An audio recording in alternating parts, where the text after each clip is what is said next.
teacher and meet my grade 10 students. Hi, I'm Christine. Hi, I'm Norlene. And we are ready to learn. Oh, wait. There's a person behind. Meet our videographer slash editor. Hi everyone, I'm Princess Jane Benedicto and I'm the videographer and editor. Good afternoon, class. Good afternoon, Ma'am Claire. Okay, thank you, class. You may now settle down. So this afternoon, class, we are going to discuss a very interesting and very related topic from our subject. But this time, I have prepared a very short and simple motivational or energizer that is connected to our main lesson. So are you ready, class? Yes, ma'am. So if you are ready, please stand up. Okay, class, as you are already standing, I would like to give you some instructions before you follow our short motivation or energizer. So, I would like you to sing all together as our video is playing, and please remember that if the words or the phrase here is past tense, you will clap your hands. And if it is present tense, you will stamp your feet. And lastly, if it is future tense, you will tap your lap. So, do you follow, class? Yes, ma'am. Alright.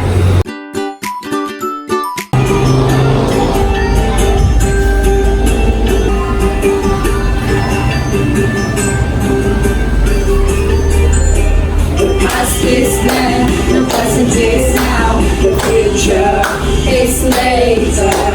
The past is then, the present is now, the future is later. I walk my dog.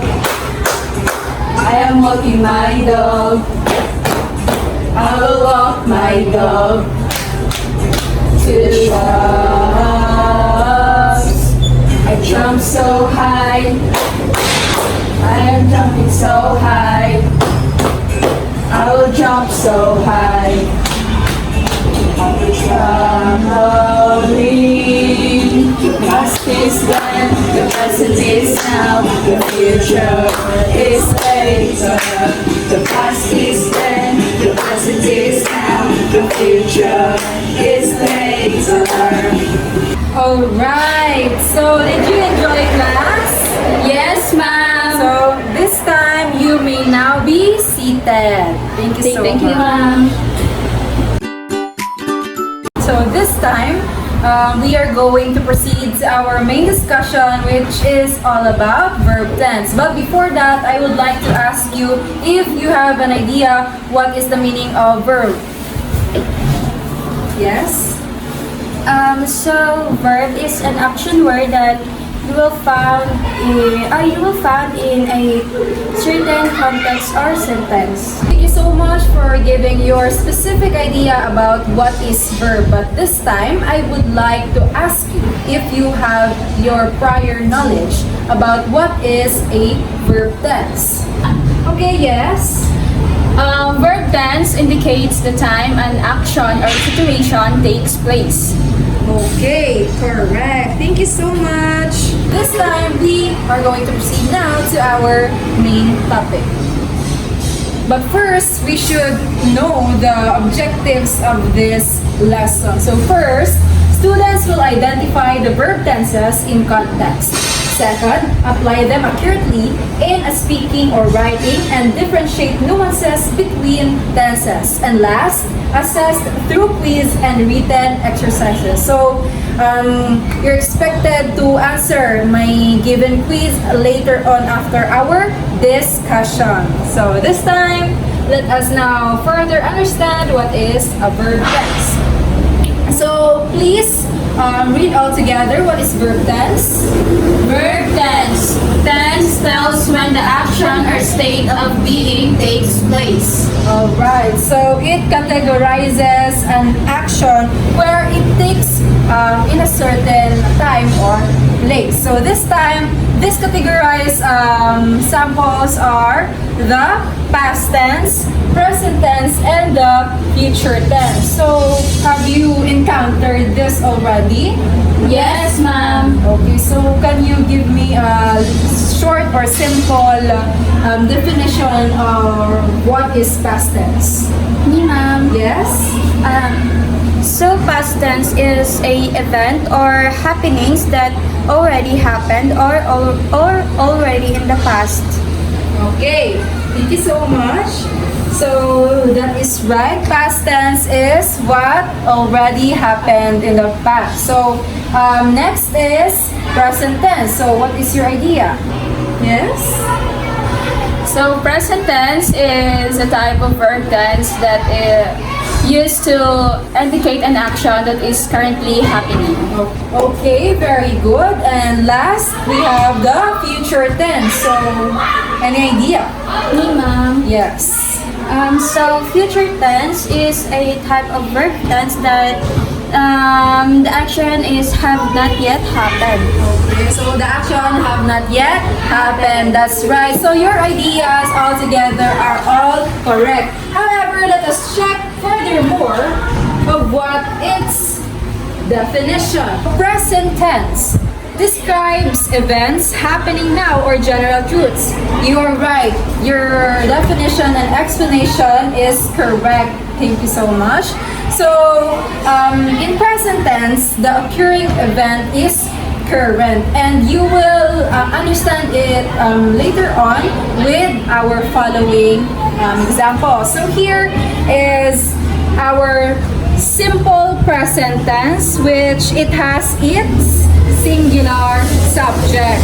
So, number one example is Jackie cooks breakfast. So, what have you noticed? Has it highlighted the verb? Yes, that's right. And from the word cook, so we add s to the word to identify or to indicate that the action is currently happening, and it has its, what I've said a while ago, singular subject. Next is Raven sings every morning. So Raven, what is he doing? Sings. So it tells us that it's kind of a habitual action. So present tense also tells us habitual action. So sings every morning. It is happening every morning. It is his hobbies or habit to sing every morning. So do you understand? Yes. So this time let's move to the third example, which is Tyrone walks a mile every day. So this is also a habitual action. It tells us that Tyrone walks a mile every day. So from the word walk, we added s, and Tyrone is our singular subject that tells us Tyrone walks a mile every day. So before we proceed to our next topic, who can give me an example of present tense? Ma'am, Yes? Christine eats her merienda every afternoon. Okay, very good. Thank you so much. So this time, we are going to proceed now to our past tense. So past tense used to talk about actions or events that were completed in the past. So here we have our three examples that I have provided. So first, the police talked to the robbers. What is the highlighted words here? Talk. Yes, from the word Talk. So, what have you noticed? It has suffix ed. Yes, that is correct. So, you've noticed here that there is a suffix ed, which completes the base form, which is the word talk, to indicate that the action already happened. So, the police talked to the robber. So, the police already talked to the robber. So, this is an example of past simple tense. So, let us proceed to the example number 2. Kira submitted her paragraph to the Dropbox. Same goes with our first example. So, what is the highlighted word? Submitted. Yes, from the word Submit. So also here we can see the word or the letters ed, suffix ed, that completes our base form, which is the word submit. So submit plus ed equals submitted. So the action already happened or occurred. Next is we attended the live lecture yesterday. So here, the highlighted word is attended. So attended means the people there already executed or attended to that certain event, which is lecture from yesterday. Do you understand? Yes, ma'am. So this time, like what I did a while ago, I would like you to give me your own example about past tense. Me, ma'am. Alright, please stand up. I walked my dog to the park yesterday. Okay, so what is the verb tense or past tense there? Walked. Alright, so that was the example of our past tense, which specifically the past simple tense. So, do you understand now? Yes, ma'am. So this time we are going to proceed now to our future tense. So, who can read? Okay, Norly. Future tense is a verb forms that describe actions that have not yet happened but are expected to occur in the future. So, thank you so much. You will now be seated. So, here our future tense describe actions that have not yet happened. So, take note that future tense. So, it did not happen yet. So, and are expected to occur in the future. So, unlike the two tenses that we've discussed a while ago, the future tense is quite different because it has not yet happened or the action or event hasn't occurred. So, here I have also prepared the examples. First, please read. The students will study for the finals. What have you noticed from our first example? It has the word will. Okay, yeah, so very highlighted here, the word will and study.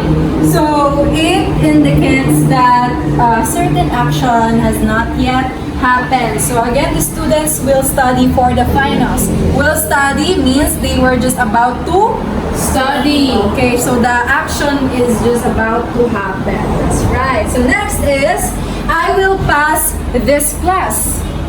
So it has the same meaning or example from the first sentence. Do you understand? Yes, ma'am. Next and last example is, I will call my instructor for help. So what is the action here? Call.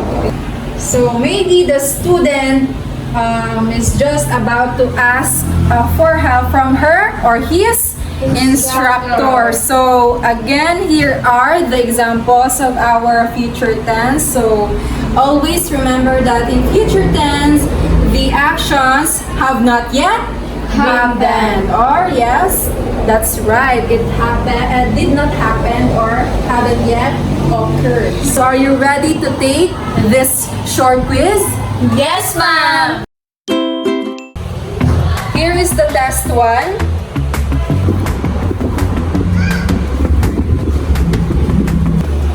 So are you done? Yes, ma'am. Next.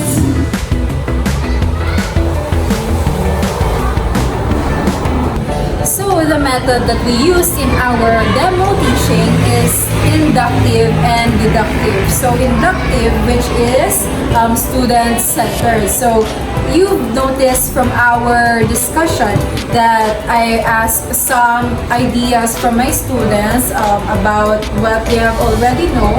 And then as a teacher, I have added or I have identified if their answers are correct. So deductive, meanwhile, is teacher-centered. So as a teacher, I have provided the general rules and idea after they have shared their own ideas. So I hope you understand our method.